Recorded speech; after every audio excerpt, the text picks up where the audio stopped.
Балалар, бүгінгі сабақтың тақырыбы күн мен түн қалай ауысады.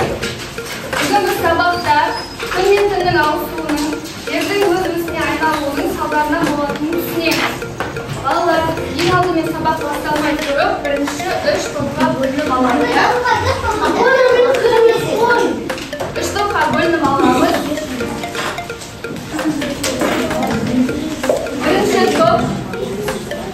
Бірінші топ не қылғай? Олар Аяру, Айлана, Әміржан, Серде, Амина, Тұмар, Ақбота, Кәусар, Айнұр, Айдана, Ресмина, Нұрәлі. Ондан бұралса тез-тез балар. Анақа барам. Екінші топтар Нұрсұлтан, Амина, Дина, топ. Енді балар, сабақ басталмас бұрын.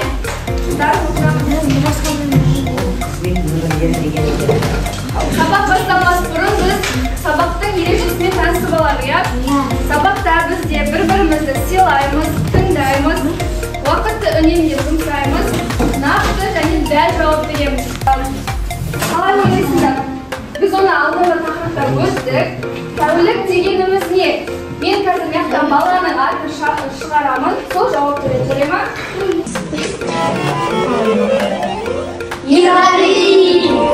Ерали, тұра ғой. Қалай ойлайсың? Тәулік дегеніміз не? Алдыңғы сабақта қайталадық. Бір күнде бізде не болады? Бір күнде бізде 24 сағат болады. Неліктен күн мен түн алмасады? Бұл жерде бірінші өздеріңі ойланды. Сұраққа жауап береді. Асылхан.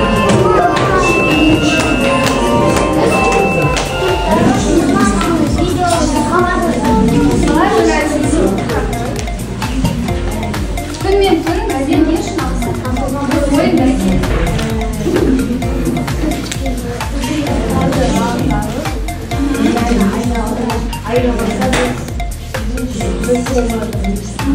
Сол арқылы бізде күн мен түн ауысады, иә?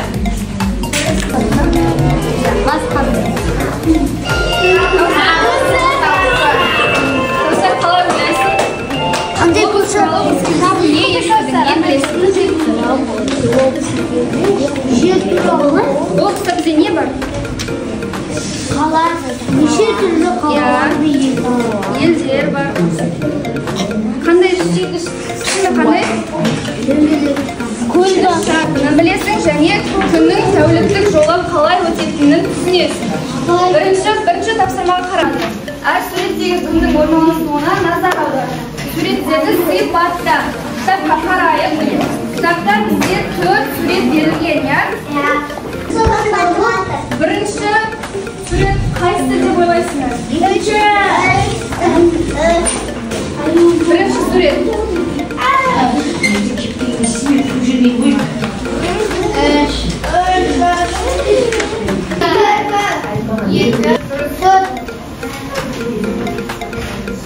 Сіздерге балалар сұрақ.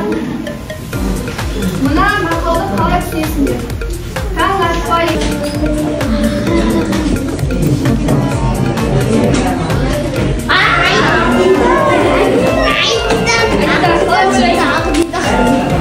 Таң атпайын десе де күн қоймайды.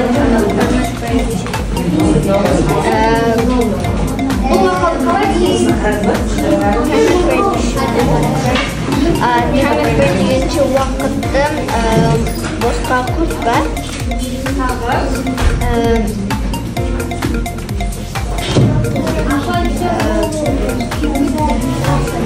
Бізде көктем әлде жаз болса, ояқта күн ұзарады, ал егер қыс болса, бізде түн ұзарады, күн қысқарады. Күн мен түн алмай келді. Осы видео бойынша сіздерге сұрақ қоямын.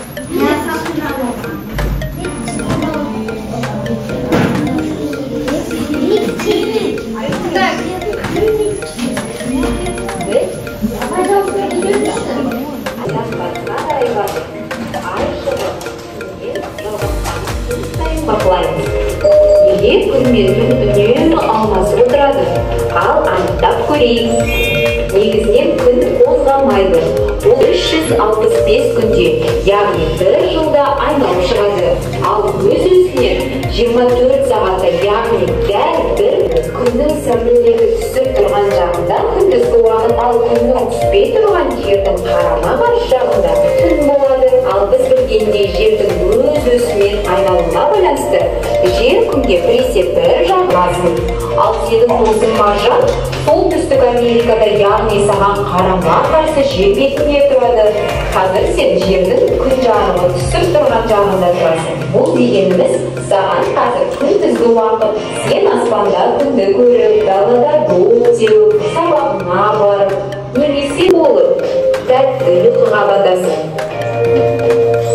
Достар, сендерге күн мен түннің не себепті алмасып отыратыны түсінікті болды деп ойлаймыз.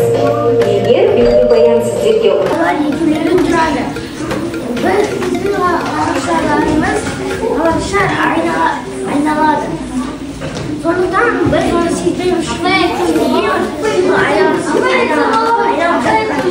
Şimdi өткізіп көрейік. Маған бір оқушы керек. Әміржан келе қойшы.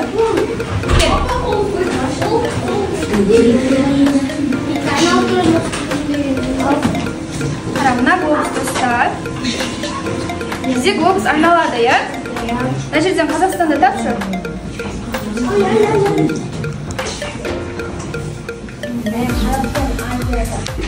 Біздің жеріміз. Бәрімізде көрініп тұр ғой, иә?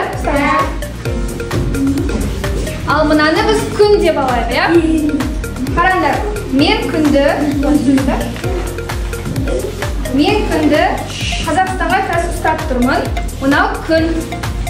Бізде жер өз осынан айналады, иә? Яғни өз-өзін айналады.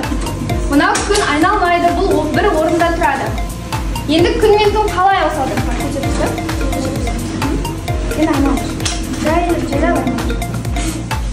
Жер міне осылай өзін айналған кезде бізде күн мен түн ауысады. Менде қазір Қазақстанда күн тұрса, мысалы Американы алайық. Америкада бізде яғни түн болып тұр. Жерді айналдырамыз. Жер айналады. Енді менде Америкада күн, ал біздің Қазақстанда түн болып тұр. Түсінікті ма? Түсіндік ба, балалар? Күнді айналып шығады. Мена бізде күн, Асылхан бізде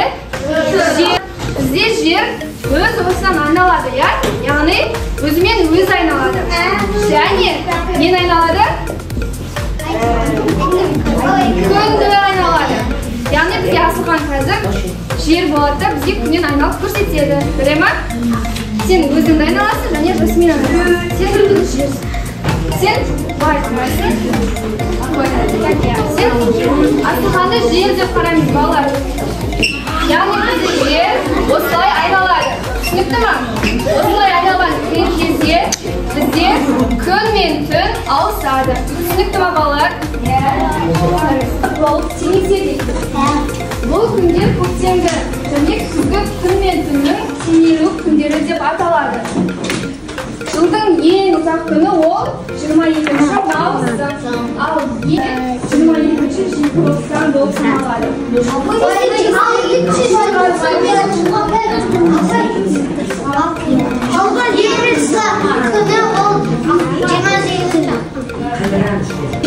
Жерді айналатындай болып көрінеді. Біз күнді қай жерден көреміз? Бізге ол жақын болып көрінгенімен, бірақ ол қаншама кезде шығмайды. Тәуліктегі айтайықшы, балалар, күн шығып келе жатыр.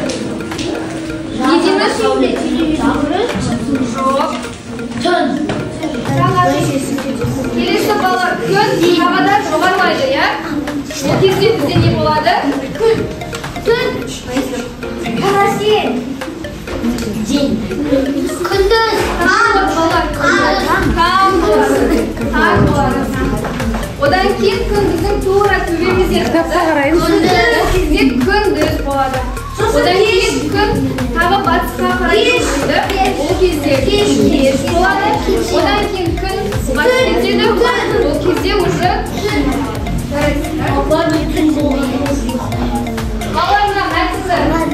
ал кез күні батуынан басталады деп саналған. Кей кездерде тәулікті тек 2 бөлікке, яғни түске дейін және түстен кейін деп бөлген. Уақытты әртүрлі түсіну түрлі ел.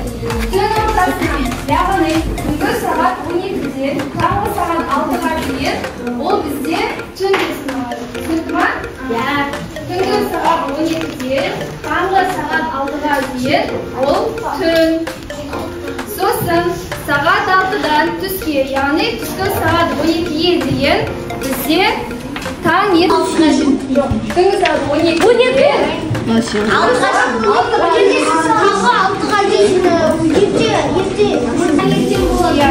ал күзден кешкі сағат 6-ға дейін ол күн болады. Күндіз болады. Түстен кейін күндіз. Яғни сағат 12-ден 6-ға дейін күндіз. Ал 6-дан сағат 12-ге дейін не болады? Қандай тәулік болады? Түн болады.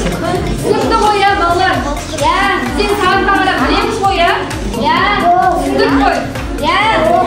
Тыңдаймыз, балалар. Еврейка зерттеу жүргізуіне қажет болатын файлдарды жинақтады. Суреттерді қара. Ол қандай шаманы өлшемек болды. Қар өлшемдері қандай белгілер қолданылатынын анықтады.